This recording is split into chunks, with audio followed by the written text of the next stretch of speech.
Entre 1478 y 1833, miles de personas fueron detenidas, torturadas y ejecutadas porque sus creencias religiosas no estaban bien vistas en su patria.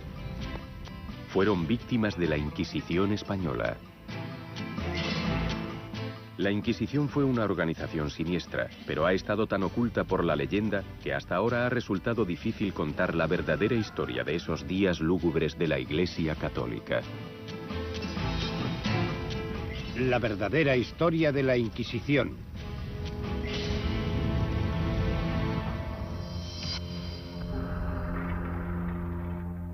La Inquisición española se recuerda como el primer y posiblemente más terrorífico ejemplo de policía del pensamiento. Se creó para librar a España de herejes. Los líderes políticos y religiosos de España creían que la herejía se extendería como una epidemia y les impediría unificar a la población bajo una sola bandera, una corona y, más importante aún, una sola religión. Creo que la necesidad de la Inquisición en la época final de la España medieval fue un reflejo del hecho de la existencia de varias razas y pueblos diferentes que vivían en esta misma península. Estaban los judíos, estaban los moros, por supuesto los cristianos siempre fueron los más influyentes, pero a veces se sentían amenazados por el poder, la riqueza y la diferencia de las otras culturas que estaban viviendo en Iberia en aquel momento. La Inquisición era un tribunal religioso itinerante que buscaba y castigaba crímenes contra Dios y la Iglesia Católica. En el proceso, eliminaron de España su diversidad religiosa y cultural. Reclutó a miles de informadores anónimos y envolvió sus métodos en un manto de secretismo. Los documentos de la época revelan la atmósfera de temor que provocaba. Todo el mundo tiembla ante su solo nombre, ya que tiene suprema autoridad sobre la propiedad, la vida, el honor e incluso las almas de los hombres. Los estudiosos modernos están volviendo a examinar las pruebas existentes y extraen nuevas y sorprendentes conclusiones sobre por qué surgió la Inquisición, cómo funcionaba y por qué se le permitió existir durante unos 300 años.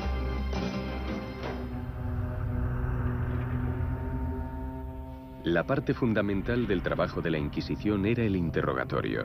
El prisionero permanecía engrillado durante horas interminables. Estos antiguos y siniestros métodos han pervivido, imitados en el mundo moderno por regímenes políticos y religiosos opresivos, desde la Gestapo al KGB. El interrogatorio comenzaba de forma sosegada, con preguntas en apariencia inocente sobre la vida del prisionero y la de su familia.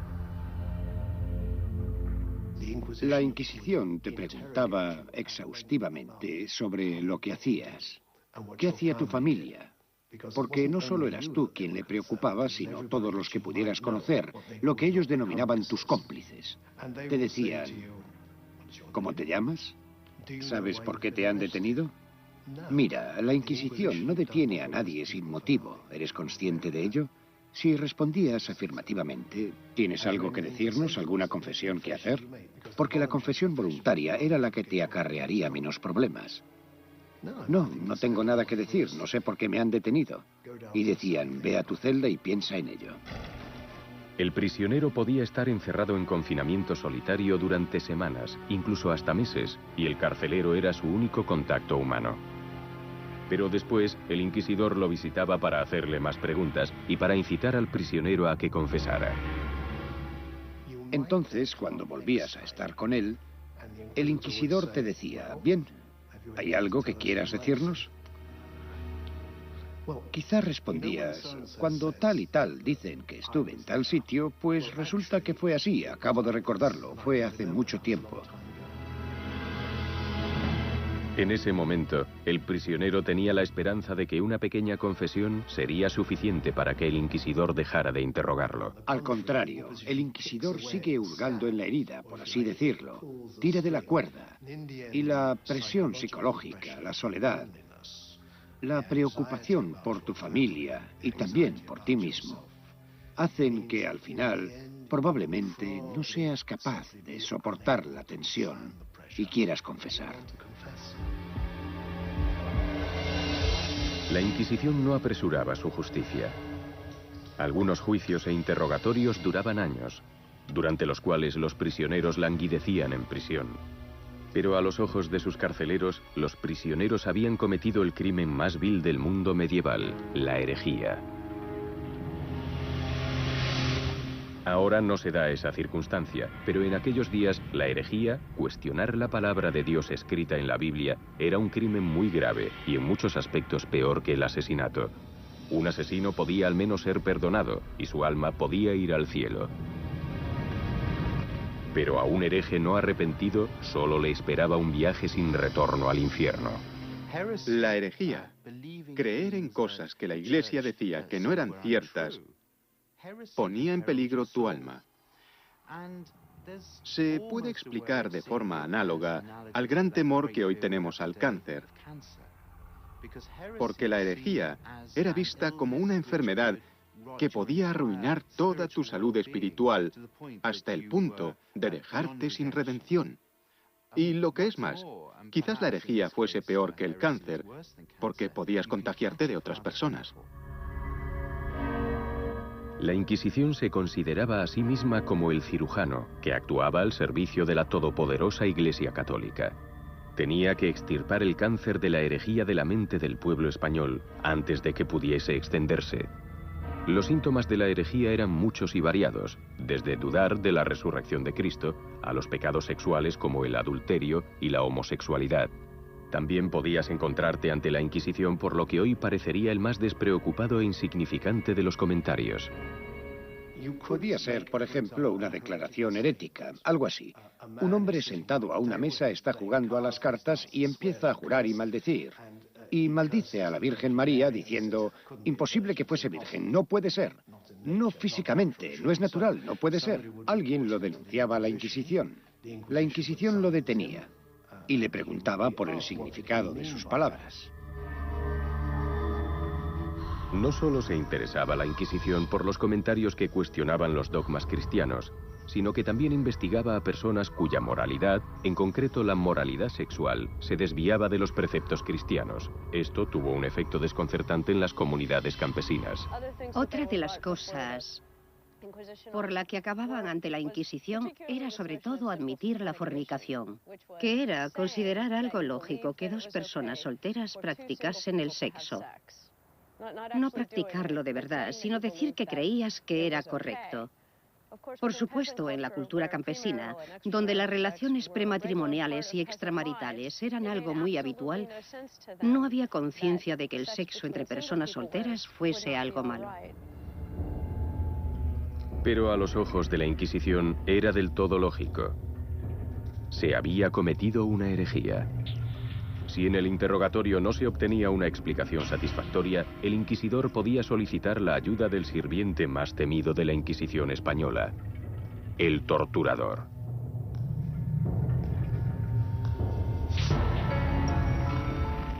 Las técnicas de tortura practicadas eran muchas y variadas, de los simples latigazos a los métodos más elaborados e imaginativos.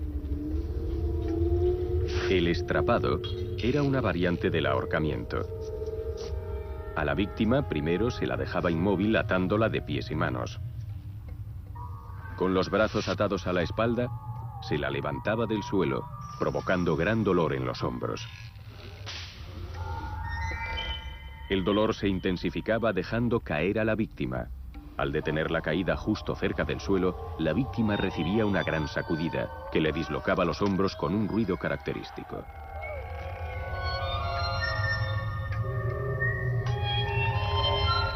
El inquisidor podía entonces entrar y seguir con el interrogatorio, confiando en que el dolor provocara una respuesta diferente. Como los estudiosos modernos ven ahora, el uso de la tortura, aunque traumático, estaba muy extendido en esta época tan poco refinada. No había otra alternativa, o al menos no tenían otra. No contaban con drogas para controlar la mente, ni nada parecido, ni sueros de la verdad. No había alternativa si estaba seguro de que una persona tenía cosas que decir, pero impedía deliberadamente el trabajo de la Inquisición al negarse a confesar. O porque era muy corriente que una persona no dijese nada para defender o proteger a los miembros de su familia. La Inquisición no veía más opción que ordenar la tortura. Pero ¿qué herejía era tan grave y dañina como para hacer necesaria la creación de la Inquisición? Al examinar los documentos se ve la respuesta. Simplemente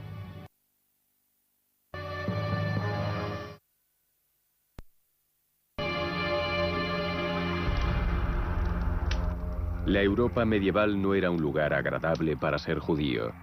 Las tensiones entre judíos y cristianos han existido desde los días del Nuevo Testamento.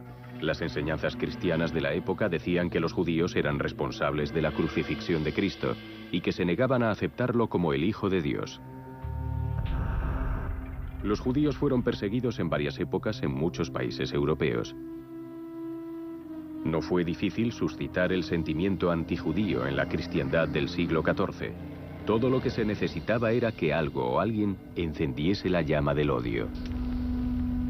Las comunidades pueden vivir juntas, en paz, durante generaciones. En la España medieval supongo que igual que en los Balcanes hoy en día.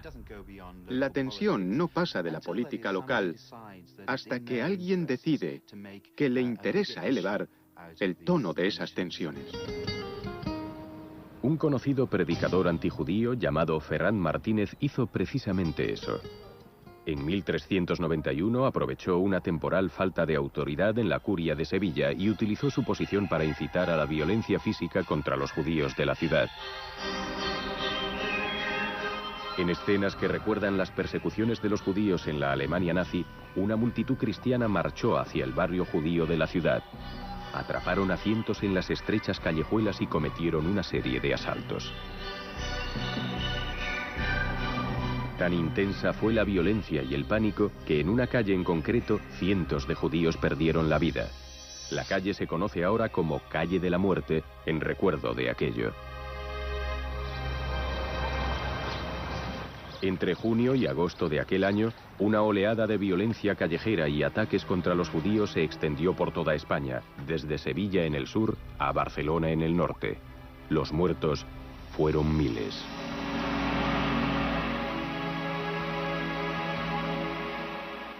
Durante los siguientes 100 años, España estuvo plagada de inquietante antisemitismo. El poder y la influencia de la Iglesia Católica continuó creciendo, exigiendo la adhesión incondicional a la única fe verdadera, el cristianismo. Bajo esta presión, unos 150.000 judíos huyeron de España, pero unos 250.000 se quedaron. Renunciaron a su herencia religiosa y cultural y se convirtieron al cristianismo, al menos en apariencia. Los nuevos cristianos, o conversos como eran denominados, pudieron alcanzar entonces un puesto en la sociedad que había sido coto reservado de los cristianos. Muchos conversos estuvieron encantados de aprovecharse de ese beneficio de su nueva religión. Tenemos el famoso caso del rabino de Burgos, que se convirtió al catolicismo y llegó a ser el obispo de Burgos. Esto suscita un poco la incredulidad, es decir, ¿cuánta sinceridad había en la conversión? Si eres rabino y luego acabas siendo obispo, no tiene mucho sentido. Hubo a quien le pareció sospechoso.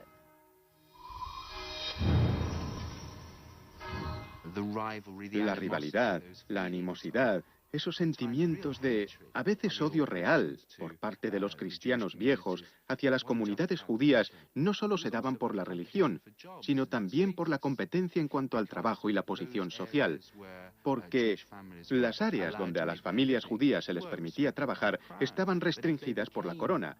Pero si se convertían en nuevos cristianos, si se convertían en miembros de la dominante comunidad cristiana, ¿qué iba a impedirles avanzar y apoderarse del trabajo de los viejos cristianos?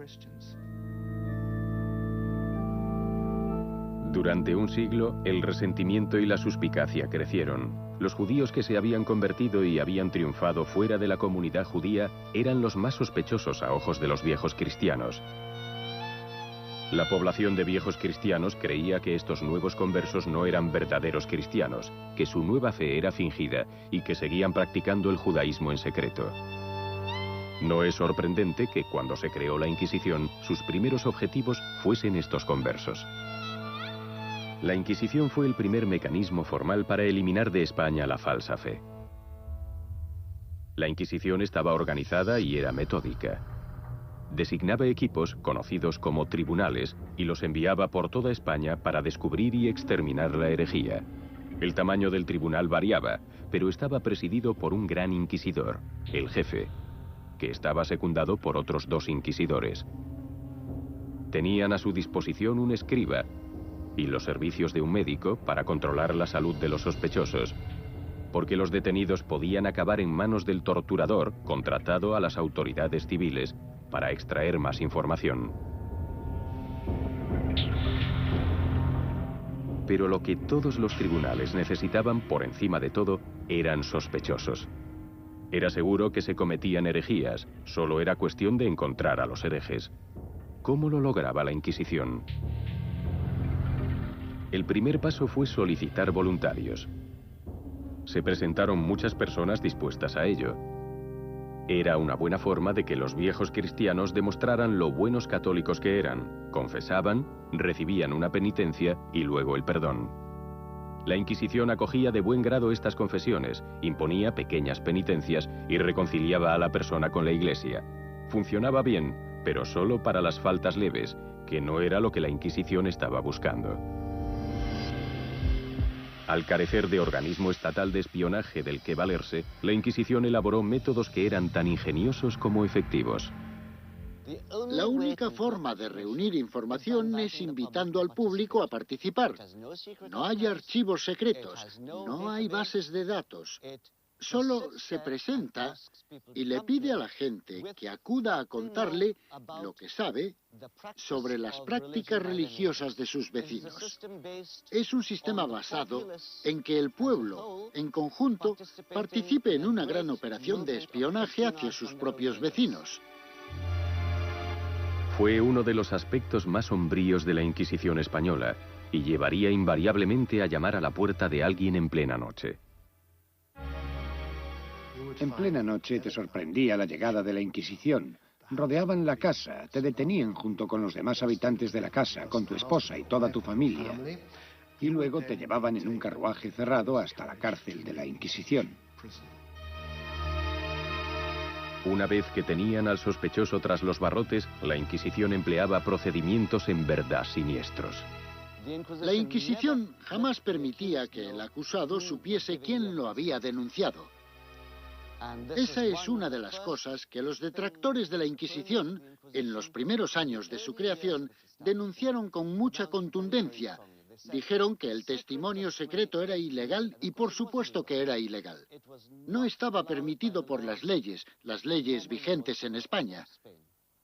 Pero la Inquisición dijo que lo necesitaba porque sin él no podía actuar con efectividad. Y aquí se da el inicio de una cadena de injusticias que dan paso al gran problema de la Inquisición y sus métodos.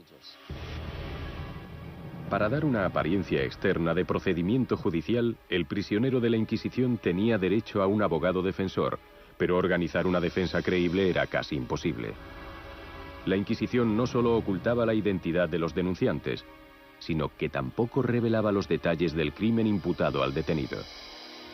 Si te investigaba la Inquisición, imagino que te inundaría una gran desesperación, porque no sabías de qué te acusaban y así cómo ibas a poder defenderte.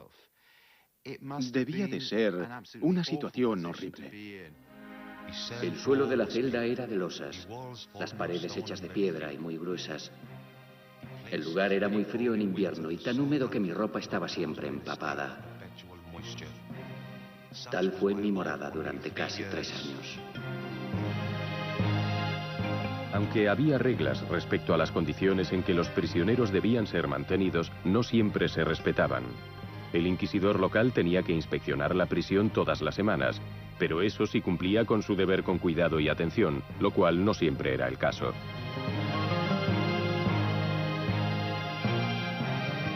Un informe sobre las condiciones de la prisión de Córdoba describe las celdas como horribles madrigueras plagadas de ratas, serpientes y otras alimañas, donde los desdichados cautivos, enfermos y desesperados pasaban hambre, y los carceleros los maltrataban como a perros.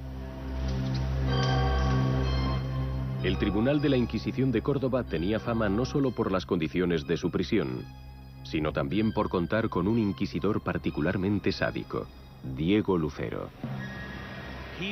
Se hizo famoso por detener a cientos y cientos de sospechosos cristianos, es decir, nuevos cristianos conversos. Y de hecho, en 2 ocasiones, a principios del siglo XVI, hizo que quemaran a 100 personas en una sola tarde. Las ejecuciones tuvieron lugar enfrente del castillo, en lo que se conocía irónicamente y aún se conoce como los Campos de los Santos Mártires.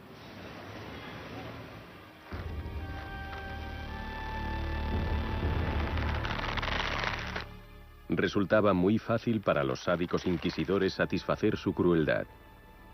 Eran los únicos encargados de decidir cuándo, cómo y con qué frecuencia poner en práctica la tortura.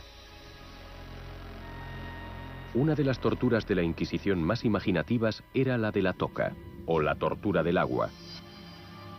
La víctima era atada, inmovilizada sobre una superficie, y se la obligaba a tragar un trozo largo de tela absorbente.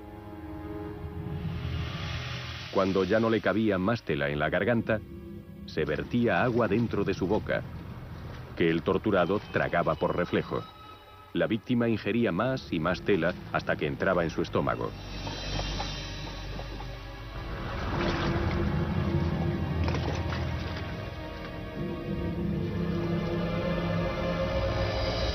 Después se tiraba de la tela hacia afuera con el consiguiente y tremendo dolor.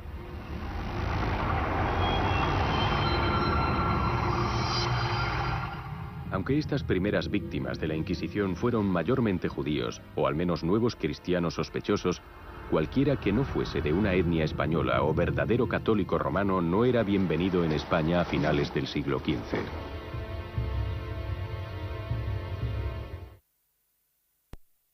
programa que van a ver contiene lenguaje violento y escenas que pueden ser inadecuadas para algunos miembros de la familia. El espectador ejercerá su propio criterio. España actualmente es un país moderno, activo y cosmopolita, seguro de su fe católica y orgulloso de su familia real. Solo hay unos cuantos signos visibles de que la Inquisición existió alguna vez. Pero hace 500 años, España, tal como la conocemos hoy, no existía. El territorio estaba dividido en una serie de reinos separados. En la Plaza de España de Sevilla, los murales de azulejos plasman los importantes acontecimientos que contribuyeron a forjar la Nueva España.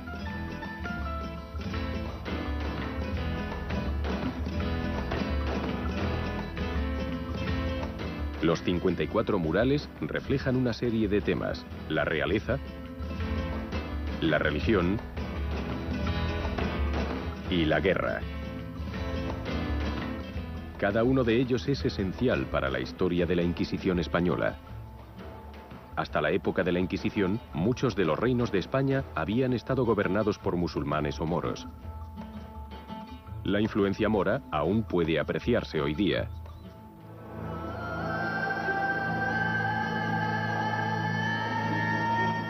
Pero los monarcas cristianos de Castilla y Aragón deseaban unir España bajo un solo gobierno y una sola religión: el catolicismo. Igual que ha ocurrido tantas veces, se iniciaron guerras en nombre de la religión. En las batallas consiguientes, los moros fueron empujados cada vez más al sur por los ejércitos cristianos. Finalmente, los moros fueron expulsados en 1492, el mismo año que el rey Fernando de Aragón y la reina Isabel de Castilla enviaron a Cristóbal Colón en el viaje que conduciría al descubrimiento del Nuevo Mundo y las Américas. Los españoles aún celebran la victoria de los cristianos sobre los musulmanes. En Alcoy, en el sureste del país, el acto principal de su fiesta anual es la escenificación de la expulsión de los moros por los cristianos.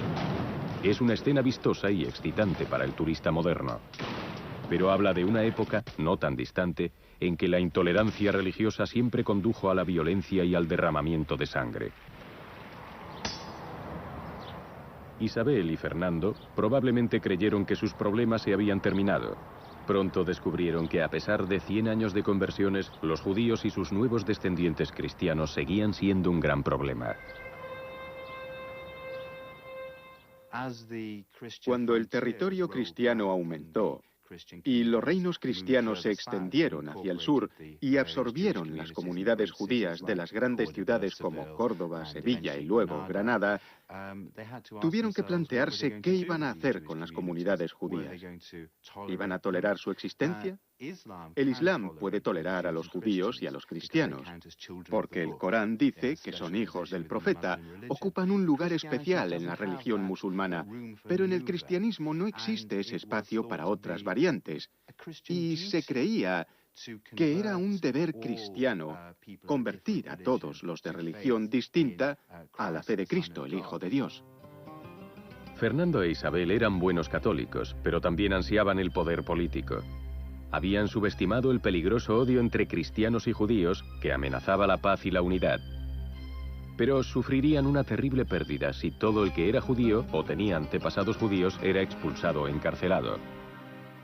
Muchas de esas personas eran los ciudadanos más destacados y pudientes de España. Isabel y Fernando no podían permitirse prescindir de ellos en la sociedad, pero tampoco permitir que continuasen la inestabilidad y el odio. Hacía falta una medida clara y decisiva. En marzo de 1492, dieron un ultimátum a los judíos que se habían quedado: convertirse al cristianismo o abandonar España para siempre. Los judíos de España tuvieron 6 meses para decidir.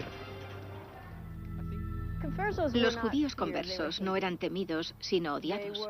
Eran odiados porque, para empezar, la población en general se negaba a creer en su sincera conversión al cristianismo, al catolicismo.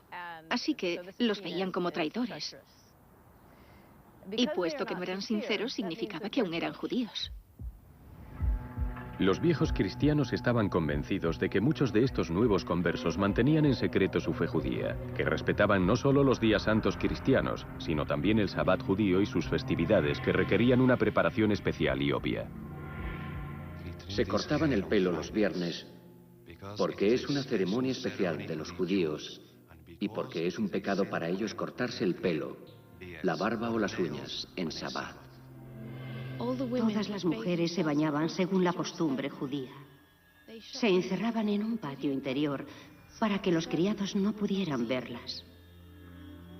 Las sospechas de los viejos cristianos se avivaban aún más si sospechaban que un converso aún mantenía las reglas kosher sobre la higiene y los alimentos. Para dar la apariencia de que comían cerdo, fingían comerlo y con disimulo lo tiraban bajo la mesa. No era suficiente con solo decir que creías en la cristiandad. También debías demostrar que llevabas el mismo estilo de vida que tus vecinos cristianos. Por ejemplo, ¿comías cerdo? Si rechazabas comer cerdo y querías que te tomaran por cristiano, las autoridades podrían pensar que tal vez no te hubieses convertido de verdad. Hoy día, aún hay muestras del antiguo temor de que a uno lo acusaran de ser judío. En cafés y bares aún cuelgan carne de cerdo en lugar visible. Esto tiene su origen en la época de la Inquisición, cuando era un anuncio visible de que el propietario comía cerdo y por tanto era un verdadero cristiano.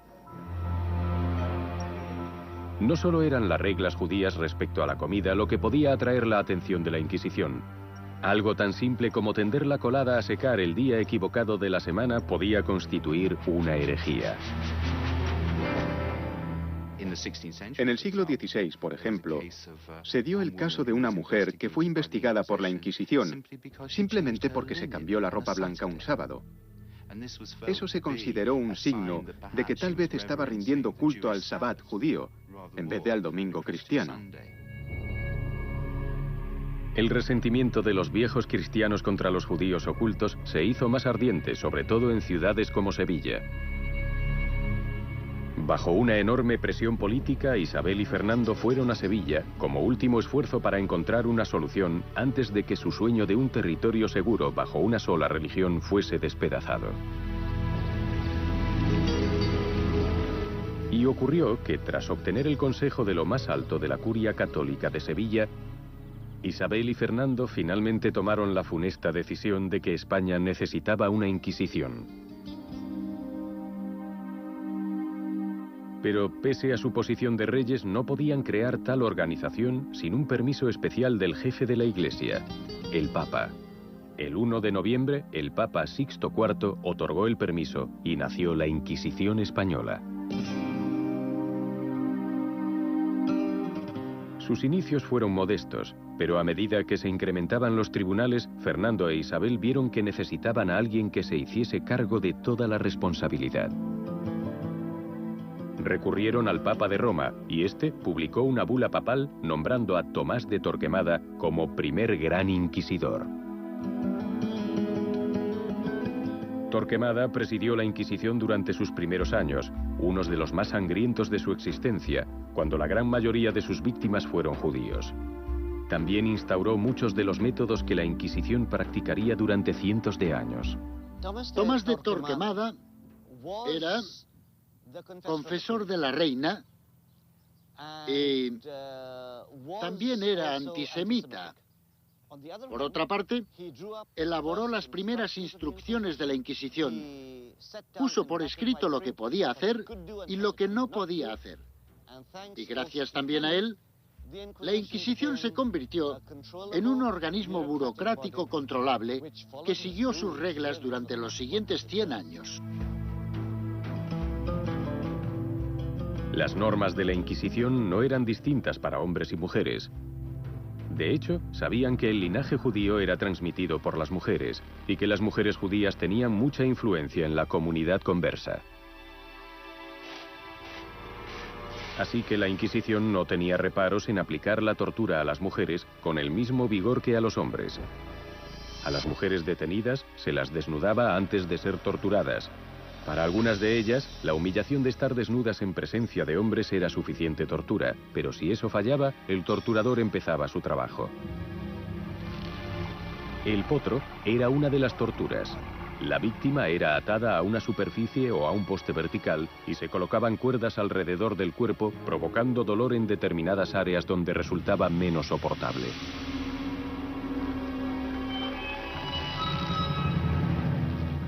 También permitía que el inquisidor continuase su interrogatorio, que solo paraba para que el torturador dosificase el dolor infligido.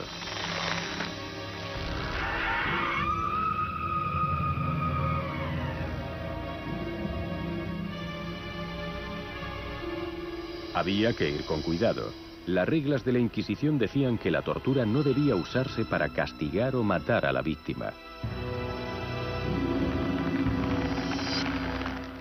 Tenemos noticia de todo esto porque el notario, el escriba, tomaba nota de cada palabra, de cada grito, todo sonido quedaba anotado. Y se puede apreciar el temblor de su mano mientras escribía. Pero los documentos muestran que la tortura era un método muy efectivo para extraer confesiones. Ella fue atada al potro con cuerdas y se ordenó que apretasen los garrotes. Ella dijo: No lo recuerdo. Sáquenme de aquí. Señores, suéltenme, porque no recuerdo. Señores, por Dios, tengan piedad de mí. ¿No ven cómo me están matando estas personas? Lo hice. Por Dios, suéltenme. Una vez que la Inquisición obtenía esa importantísima confesión, era hora de dictar sentencia. Eso se hacía en la clausura de la campaña de la Inquisición en un pueblo dado, la ceremonia de auto de fe. El auto de fe era una mezcla extraña pero impresionante de servicio religioso, tribunal supremo y circo. Los culpables eran colocados en fila ante una muchedumbre en silencio y se iban anunciando los castigos. El auto de fe se escenificaba deliberadamente para que fuese una gran representación teatral del poder de la Inquisición, y muchos eran verdaderos acontecimientos sociales. Igual que las autoridades civiles, la Inquisición contaba con una serie de castigos a su disposición, desde cárcel al destierro o la muerte. Pero también contaba con castigos extraordinariamente peculiares. En el castigo del San Benito, al reo se lo obligaba a llevar una túnica floja, que llevaba un aspa de color rojo. Esto marcaba al penitente como hereje. Los herejes confesos tenían que llevar el San Benito a todas horas, una humillación para el portador, incapaz de escapar a la constante mirada del público. Pero esa era la intención. Era un castigo y también un disuasivo, un recordatorio para otros del precio pagado por tener problemas con la Inquisición. Pero la pena mayor era la muerte en la hoguera.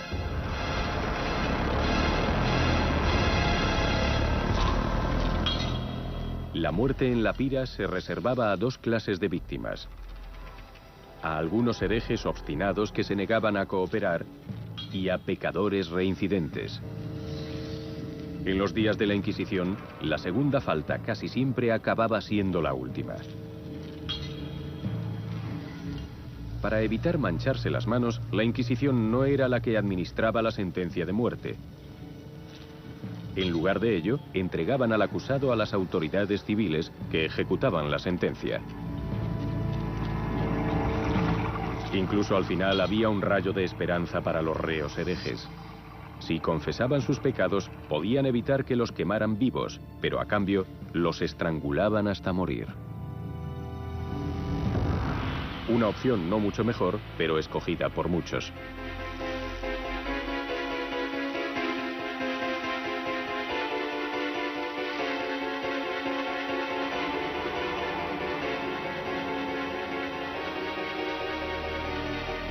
Negarse a confesar significaba ir a la hoguera.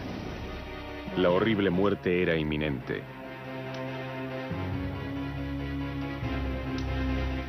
Los documentos no disimulan los truculentos detalles de la muerte en la pira.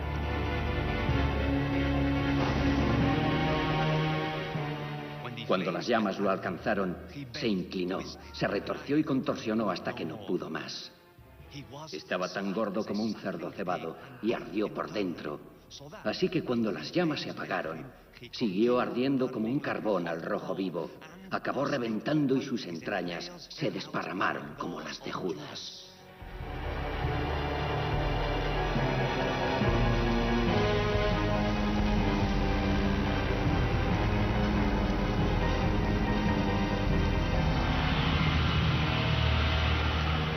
Las personas podían ser juzgadas y castigadas por la Inquisición incluso después de muertas. Cientos de personas fueron condenadas y quemadas en la hoguera en efigie mucho después de haber muerto. La justicia y efectividad de la Inquisición tenían que verse para cumplirse.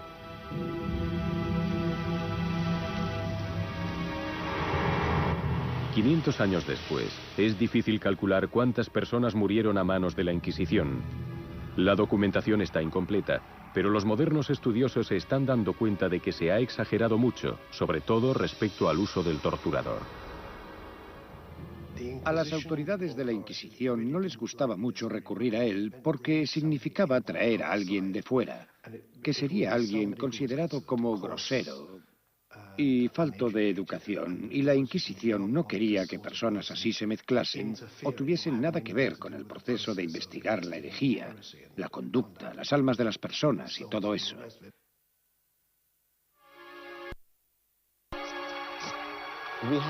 Existen cifras concretas sobre la tortura. En determinados periodos se usó con abundancia, en el siglo XVII, pero durante periodos muy cortos, e incluso entonces en general puede que hasta un 5 o un 6% de los prisioneros fuesen torturados. Pero, en total, el número de casos es muy pequeño. La tortura se reservaba solo para los casos más graves de herejía, pero no hay duda de que se practicaba. Aunque sospecho que en realidad la gente exageró sobre su utilización. Y en cierto sentido fue culpa de la Inquisición. Sus juicios no eran públicos. Tenían prisiones propias, pero nadie sabía bien qué ocurría en ellas. Así que cuando no sabes qué está ocurriendo, siempre imaginas lo peor.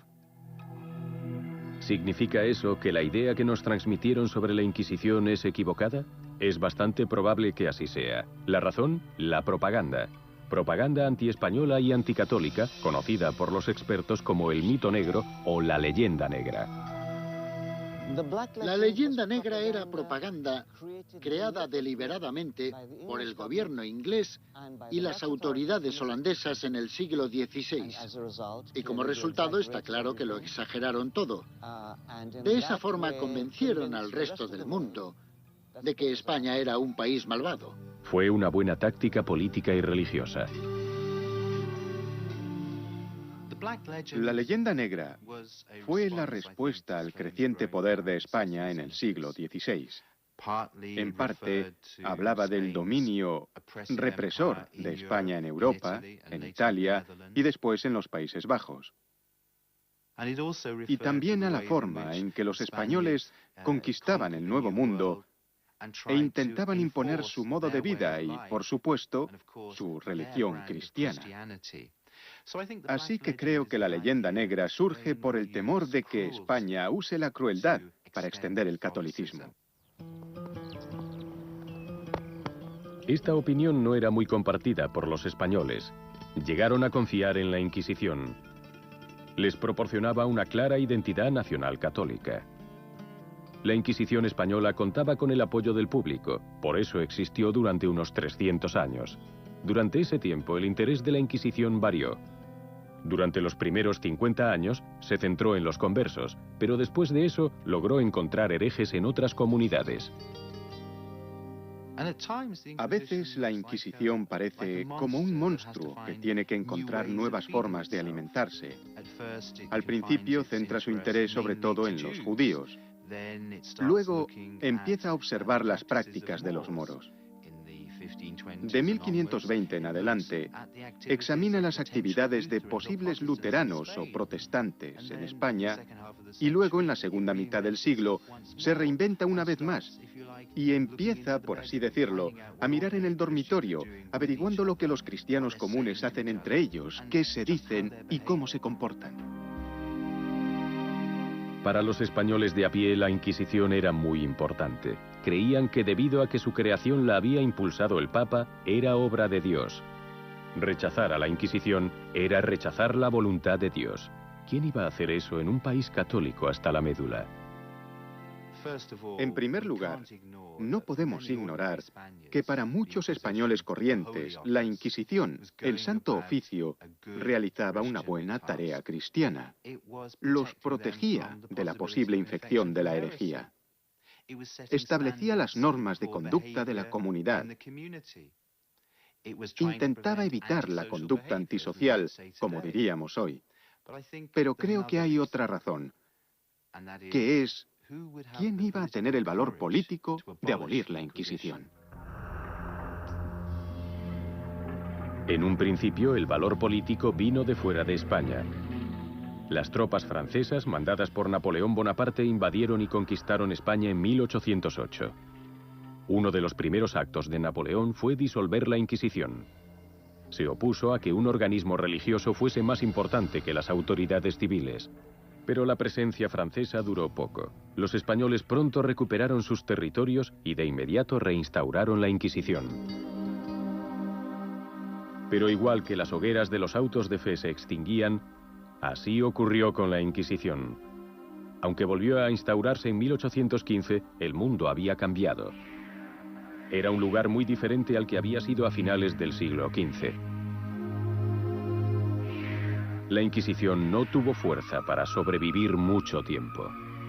El resto de Europa y con ella España dejaron de creer en la herejía.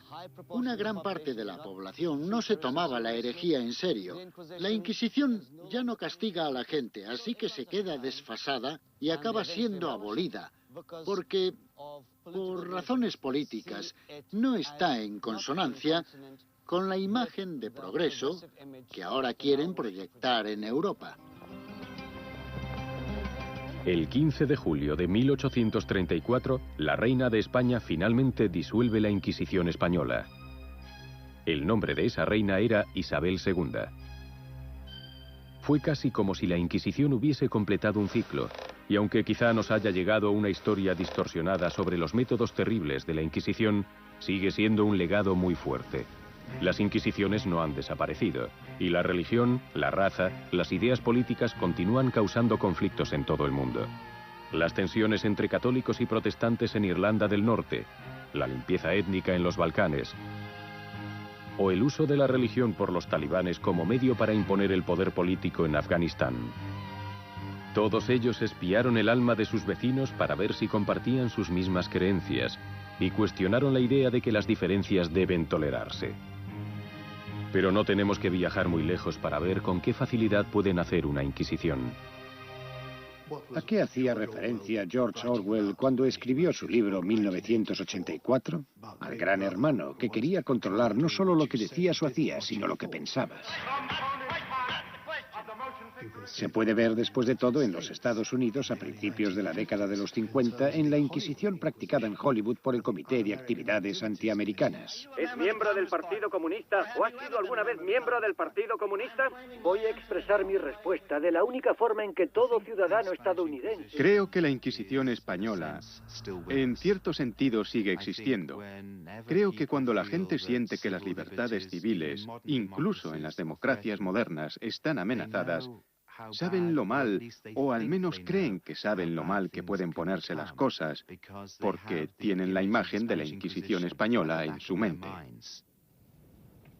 Tal vez eso es lo que el Papa Juan Pablo II tenía en mente cuando en abril de 2000, en una visita a Tierra Santa, pidió perdón por los 2000 años de violencia, persecución y atropello del catolicismo.